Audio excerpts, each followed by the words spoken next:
The Lord be with you. And with your spirit. Reading from the Holy Gospel according to Mark. Glory to you, O Lord. Jesus and his disciples set out for the villages around Caesarea Philippi. On the way, he asked his disciples this question: "Who do people say that I am?" And they replied, "Some, John the Baptizer, others, Elijah, still others, one of the prophets. And you," he went on to ask, "who do you say that I am?" Peter answered him, "You are the Messiah." Then Jesus strictly ordered them not to tell anyone about him. He then began to teach them that the Son of Man had to suffer much, be rejected by the elders, the chief priests, and the scribes, be put to death, and rise 3 days later. He said this quite openly. Peter then took him aside and began to remonstrate with him. At this, Jesus turned around and, eyeing the disciples, reprimanded Peter in turn. "Get out of my sight, you Satan. You are not judging by God's standards, but by man's." He summoned the crowd with his disciples and said to them, "If a man wishes to come after me, he must deny his very self, take up his cross, and follow in my steps. Whoever would save his life will lose it, but whoever loses his life for my sake and the gospel's will save it." The gospel of our salvation. Praise to you, Lord Jesus Christ.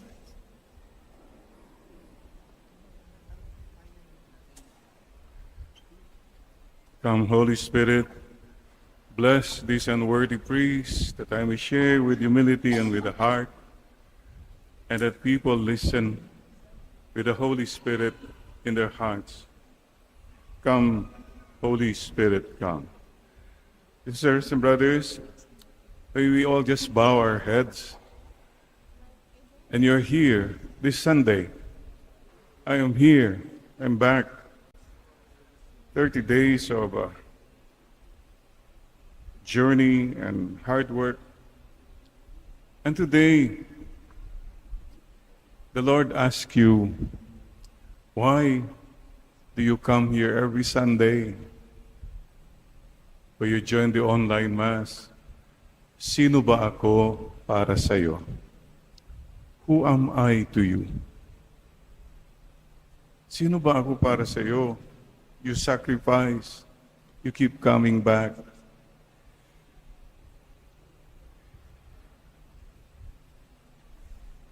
Today,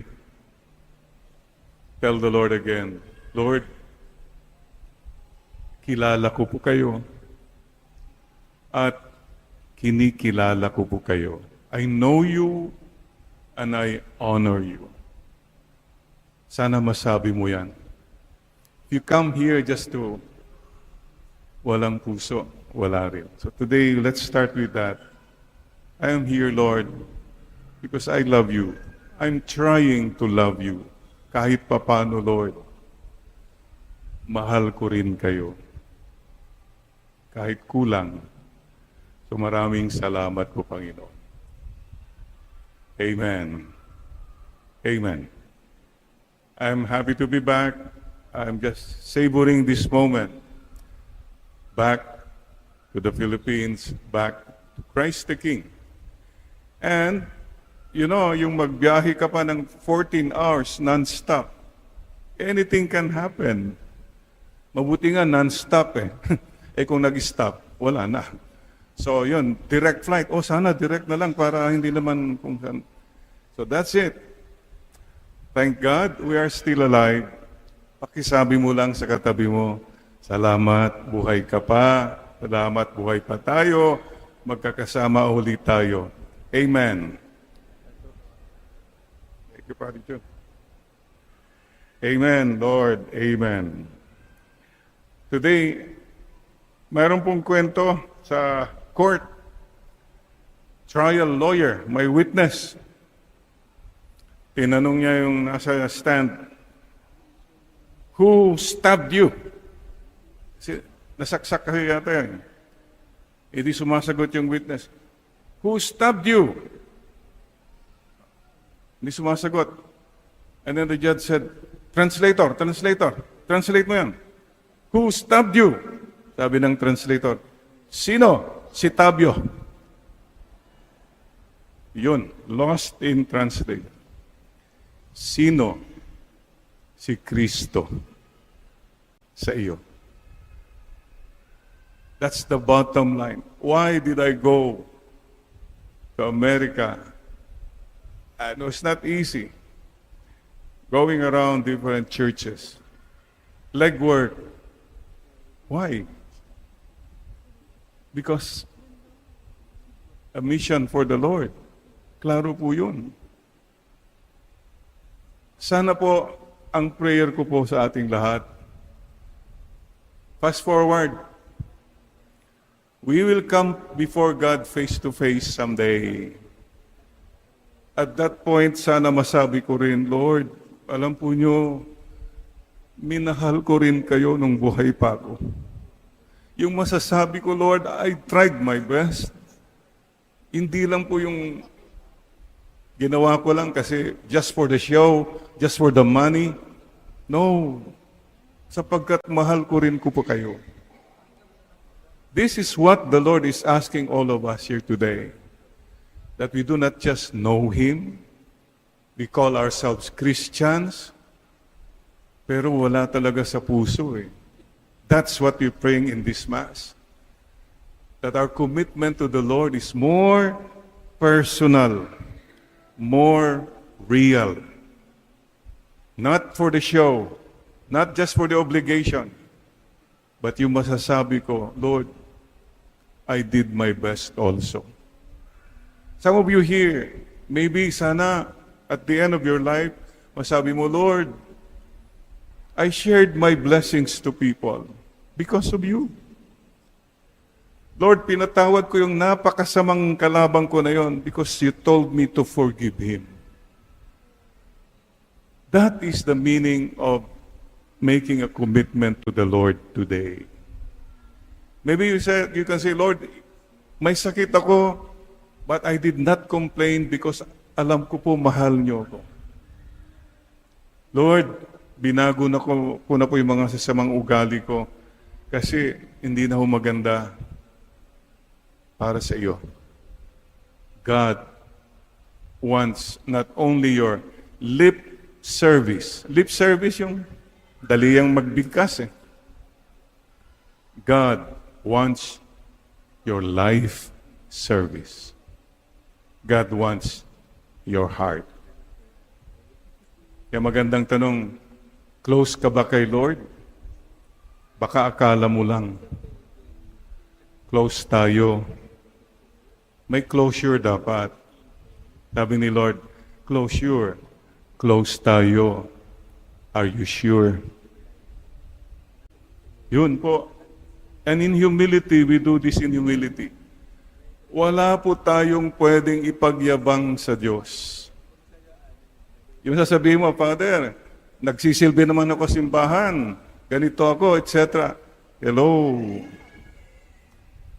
God wants your heart. God wants my heart.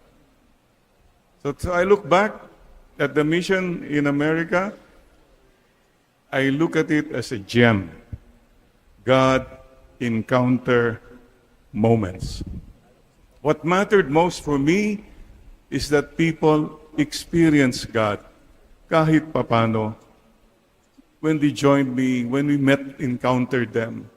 Yun po ang pinaka-importante. Never mind the long journeys, never mind yung mga abala, may mga problema, never mind, because you focus on God encounter moment. Every Sunday, you come here for God encounter moment. Sana po, keep that in mind. When you can tell the world, I don't know what you say, anong sinasabi nyo, basta importante sa akin, kahit papano, minamahal ko rin ang Panginoon ko. Yun lang po, siguro. Who is Christ for you? Thank you, and please remember you two are a gem. God, encounter, maker. You and I can make the encounter of God real. Like when you do something good, when you say something good to the person beside you. Sige nga, say something good nga sa katabi mo. Okay ka ha, salamat, huwag kang nagte-text dyan, o gano'n. That's a God encounter moment. See? You have become a gem. When you say to somebody, pinapatawad na kita, you have become a gem. Lahat po tayo, sana, let's become a gem. So, thank you very much, Lord. I'm very happy. Well, there were long drives. Thank you po, Corona, San Diego, mga kaibigan natin dyan, salamat po sa mga kaparian, the priests who welcomed us, the families who hosted, the organizers, salamat po. Chicago, wow, I went to Techni, yung bahay ng SBD doon, halos maiyak po ako. I've heard about Techni since I was 12 years old, I've never been there. And that's where all our missionary from America were coming from. Oh my gosh, we went to the cemetery. Beautiful. Sa akin, those were the gems. Never mind yung may mga delay sa flight, may mga kung anong mga rumors, forget it. That's not what's important. I am here because of the Lord. Sana rin ganun po ang ating mindset. Always focus on the Lord, not on the load. Listen to what God is saying, not what others are saying. Some of us are always worried what others say. Forget it. Others always say something negative. What does God say? Yun lang po, then you have peace. Kung papakinggan mo lahat ang sinasabi ng tao, wala kang kapayapaan. Huwag pong patulan. I listen to God more than anyone else. So sisters and brothers, please also, the Lord tells us today, number 1, deny yourself. If you want to follow the Lord, hindi mo ma-let go mga personal agenda mo, yung mga bad habits mo, yung mga agenda, then you have not denied yourself. You have enriched yourself. Ang dami po follower daw, pero yumaman ng katakot-takot. Nakakatakot po yun. In the name of God. Mga kapatid, deny yourself. Take up your cross. Oh, sino po sa atin ang walang cross dito? Father, wala akong cross. Baka ikaw ang cross nila. Don't be a cross to other people. May I ask you again just to bow your head. Lord, help me not to make life difficult for others from now on. Ang hirap na po ang buhay. Sana po, wag ko nang papahirapan pa ang buhay ng iba. Please make that decision. Sana walang nagdudusa, naghihirap, malungkot. Dahil sa'yo. Dahil sa'yo ba, wala nang umingiti sa bahay? Dahil sa'yo ba, palaging takot na lahat? Nagtatago? Nagplay-placing na lahat? You have killed the joy. Don't kill the joy. Mga kapatid, please don't forget, take up the cross and follow Him. Sunod lang. Keep following the Lord. Focus tayo kasi susundan natin si Mama Mary, susundan natin si Lord, makakarating tayo sa ating final destination. Mga kapatid, Deny yourself, take up your cross, and follow the Lord. Pwede po bang dagdagan ko? Deny yourself, take up your cross, follow the Lord with a smile.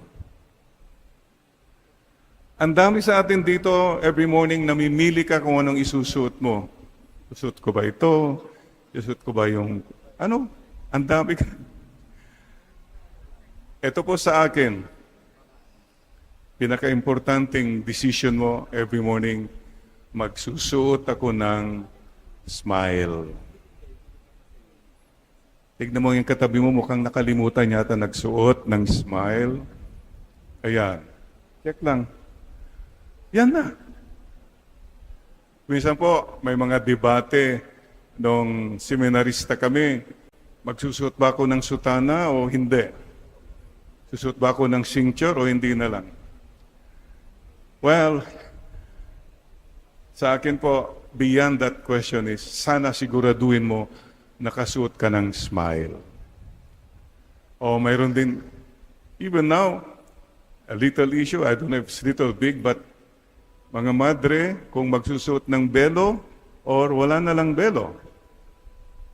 Well, for me, what matters is you wear a smile. You follow the Lord with joy. You follow the Lord, matapang ka, masungit ka, mayabang ka, sumisigaw ka. What's that? What's that? Entitlement, follower. We follow the Lord in humility. You know why? Lahat tayo makasalanan. We are not better than others. Forget that mindset. We respect, we trust the goodness of God in every person. Amen, Lord. Amen. At sana till the end, sunod tayo hanggang sa walang hanggan. Persevere, be patient, endure, and persevere till the end. And today too, let me end with saying, fools. Fools for Christ. Lahat po tayo are fools. What are you a fool? Naloko ka. Okay lang maging fool. Pero napakahirap po yung taong naloko lang, became a fool for himself. Lahat ng pera kinuha niya for himself. Lahat ng honor gusto niya for himself. That's a fool. Yun ang pinakamalaking fool talaga po. Naloko ka just for yourself. Ang dami po dyan. With all their money and power, wow! It's all about them. Tayo po, mga loko siguro, naloko na kay Lord. Okay lang yan. Lugi tayo for the Lord. Okay lang yan. It's the Lord whom we serve. Lahat naman tayo, fools eh. Better to be a fool for Christ till the end. So, wag po tayong malungkot kung tawanan tayo ng ibang tao. Parang napakatanga natin. Wala tayong alam tungkol sa kalakaran sa mundo. It's okay. I have a master. I will serve the Lord the rest of my life, the best of my life. One lifetime. Please remember that. You have only one lifetime. The rest of my life, the best of my life. Sino si Kristo para sa iyo? Kapatid, salamat po. Every day, you tell the Lord, Lord, kayo po ang aking Panginoon. Please bow your heads. Lord, you are my Lord. I will follow you. The rest of my life, the best of my life. As for me and for my house, we will serve the Lord. I will serve you, Lord.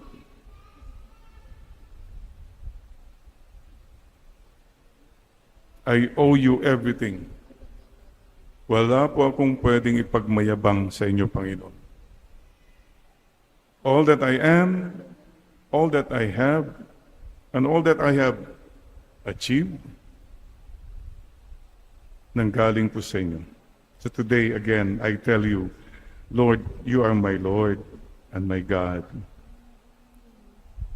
Please help me to rise above my life concerns, my problems, my agenda, and focus more on what I can be, what I can still do for you and for your people. At salamat din po sa cross sa buhay ko.